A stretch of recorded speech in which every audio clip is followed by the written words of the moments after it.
Hello everyone, welcome to 360 on History. Please check out the website 360onhistory.com, subscribe to our YouTube channel 360 on History, and join us on social media. The ancient cities of Mohenjo-daro and Harappa in Pakistan are as famous as the cities of Egypt and Mesopotamia. In fact, the Indus Valley civilization was the largest of the four ancient civilizations, which included Mesopotamia, Egypt, and China. Mohenjo-daro and Harappa had their heyday between 2600 BC to 1800 BC. But South Asia has been a hub of ancient civilizations even before there was a Mohenjo-daro and a Harappa. One such settlement is Amri in modern-day Sindh, Pakistan, which goes back to the Copper Age at around 3600 BC. This site is located south of Mohenjo-daro, situated near the foothills of Kirthar Mountains, an important ancient urban center in Lower Sindh. Amri is close to Balochistan, where development of earlier farming communities from 6000 BC to 4000 BC ultimately led to urbanization. The ancient 8-hectare mounds at Amri have been extensively excavated, revealing that the earliest phase was a fortified town that flourished from 3600 to 3300 BC and belonged to the pre-Harappan stage of the Indus Valley civilization. Evidence indicates widespread fire around 2500 BC and subsequently in the period between 2750 to 2450 BC, more and more elements of the Indus Valley culture start to appear here. Amri was not just one settlement but a whole culture. Several settlements attributed to it have been discovered, mainly in Lower Sindh and Balochistan. These settlements are most often found distributed along the terraces of old and active river courses. Among these, the Tharo Hill site near the town of Gujo is one of the most famous Amri sites in Lower Sindh. West of Amri, Sohar Dam or Red Mound flourished in around 3800 to 2300 BC and is another archaeological site located near Nal in central Balochistan, Pakistan. This one also shows signs of settlement before the Indus Valley civilization. Sohar Dam is also known as Nal, and it, together with the Amri site, gave its name to the entire prehistoric Amri-Nal culture.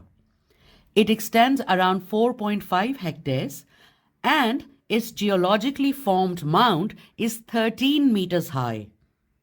Excavations at Nal have revealed 4 periods of occupation with several sub-periods. It had multi-level structures, although it was never a big city.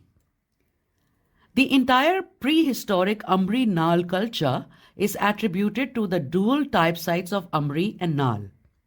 Now, a type site is used to define a particular archaeological culture or other typological unit, which is often named after it.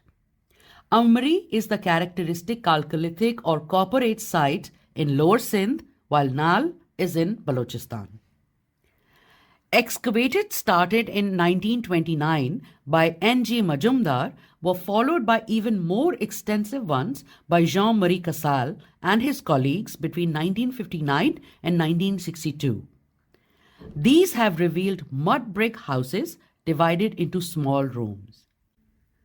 Human remains have been found buried with a variety of grave goods, including ceramics, pearls, and semi-precious stones like carnelian, agate, lapis lazuli, also steatite beads, shells with red pigment, and grinding stones. There are also millstones and bone implements. Pottery discovered here has its own characteristics, and those found at Amri are known as Amri ware. The combined pottery at both Amri and Nal is sometimes collectively described as Amri-Nal ware. This fine ware is light buff with linear geometric motifs painted in dark brown and black, while the coarse ware, though not so coarse at all, is red.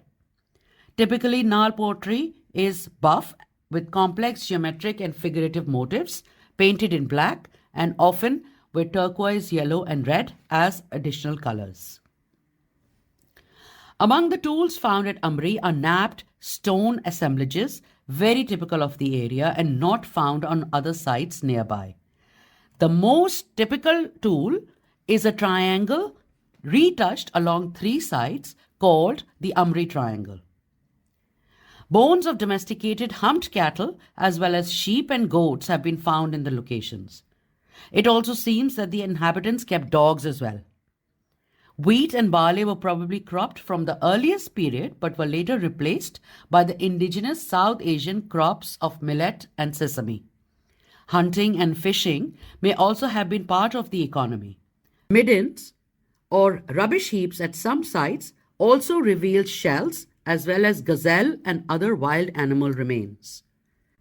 Because this part of the Indus Valley is poor in mineral and semi-precious stone deposits, the presence of semi-precious stones and metal artifacts therefore indicates some interaction with other social groups in the Indus Valley and or Balochistan traditions. Like other pre-Harappan towns, there is no clear writing system, although there is a script discernible on the pottery. There is not a lot of additional information available about this enigmatic culture. However, it is thought that the indigenous Amri-Nal culture was eventually subsumed into the Indus Valley Harappan culture that followed it. No matter what, it is still amazing to see how people lived in this area so long ago. Thank you for joining me on 360 on History. See you next time.